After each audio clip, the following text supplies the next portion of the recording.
The Callan matrix had not logged a non-nominal absorption reading in 163 years of operational history.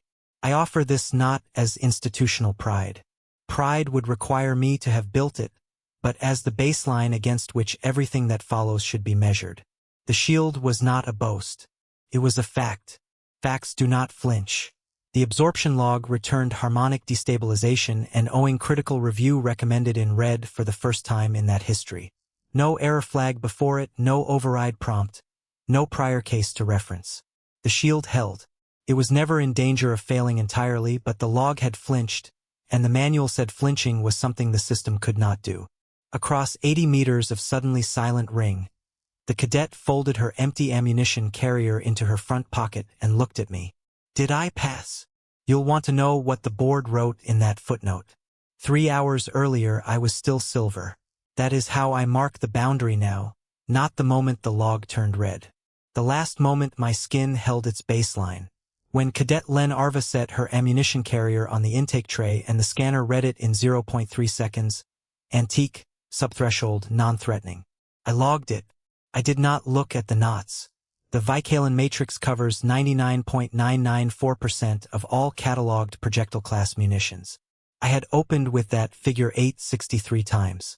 The remaining 0.006% is a rounding artifact in the harmonic dampening algorithm, listed in the original design files for 163 years as non-exploitable, no physical correlate. I had never had reason to finish the sentence differently. Qualification Ring 7, Cradle Station Hathor, 90 m across, acoustically dampened.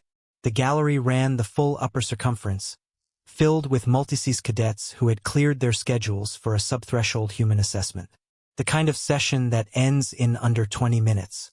14 Vixari cadets locked mandibles the moment Arva set her carrier down. Contagious, the way their signals always are. One locks, then the next, then the whole row. I logged it as standard dismissal response. Pelson 4, the Iraqi archivist, uncapped her stylus and wrote, failed to demonstrate qualifying yield, in the pending field before Arva had loaded her first round. A cluster of thrown neck near the second row began their slow collective sway. The signal that means this is not worth individual attention. Arva was issued a lane at the 50 m mark. She walked to 80 without asking. She was 158 centimeters. She moved the way someone moves when they have rehearsed a thing not in a simulation suite but in a field. The wax cord ammunition carrier looped around her left wrist held 8 cartridges. Hand-seated, brass-cased, about 380 years pre-standard manufacturer. She adjusted the carrier with 2 fingers. A small angle correction, then went still. The scanner had read it in 0.3 seconds. I had logged it and not looked at the knots. Rounds 1 through 3 returned 0% non-nominal. The throne sway deepened. Pelson 4's stylus moved at a steady pace. After round 3, Arva lowered the weapon and said something quiet, directed at no one in the ring, just placed in the air. Pulls left at distance. Grandmother said, hold it open grip past 70. She raised the weapon again. My amber started at that moment. My instruments had not yet returned anything worth noting. The chromatophores do not wait for instruments. Round 4 came back 0% and beneath it a secondary flag I had never seen in that field. Micro-oscillation in the matrix, 0.001% variance. My instruments tagged calibration noise. I accepted that. My skin did not. Round 5.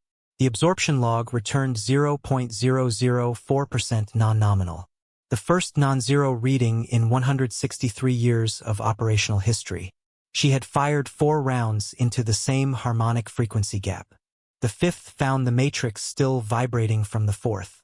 The gap does not need to be wide. It only needs to be found in sequence by something patient enough to look, not a catalog weapon. An operator who had spent 3 rounds measuring a leftward recoil drift and 2 more using that drift as a tuning instrument, walking the gap into resonance from the outside in. Pelson 4's stylus stopped. The throne sway stopped. The Vixari mandibles unlocked and stayed that way. I looked at 0.004% for 2.1 seconds before I understood it was not a sensor error. Round 6, 0.019%. I was copper. Round 7, 0.044%. Pelson forset her stylus down, something I had never seen her do during an active assessment. The Iraqi knuckle crack, involuntary, was audible from the gallery down to the ring floor. Between rounds 7 and 8, Arva lowered the weapon. She reseated one cartridge by touch without looking. The way you check something you have checked 1,000 times. Then she raised it again. Arva had measured the drift. Arva had found the gap. Arva had walked it into resonance one round at a time. Round 8. The shield held. The log flagged. The rubric failed. Harmonic destabilization and owing critical review recommended in red in a field that had read clean for a century and a half. I filed a provisional hold on her evaluation, a form I had never used, found in the secondary archive under a heading I will not forget. Outcomes not covered by standard rubric. I did not answer her question. The honest answer was, the rubric you are being evaluated against no longer describes what happened here. The board convened 11 days later. 3 external harmonic engineers confirmed the resonance real, reproducible in simulation, present as a theoretical gap in the original design files since the day the system was built. Listed, noted, dismissed, non-exploitable. It had been sitting there for 163 years, waiting for something old enough and patient enough to find it in sequence. The engineers could reproduce the resonance. They could not reproduce how she knew to look.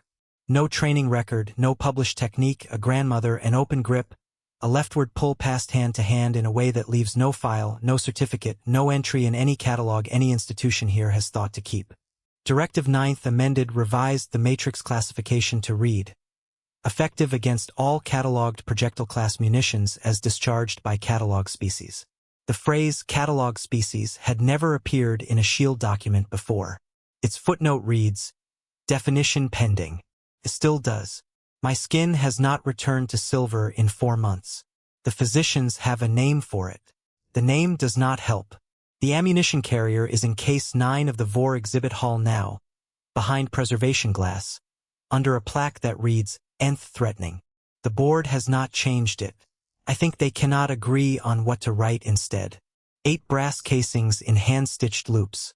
The cord darkened with age and finger oil. The knots tied in a style that predates the certification system by 6 generations. I cannot find in any record where that knowledge started. I have stopped looking.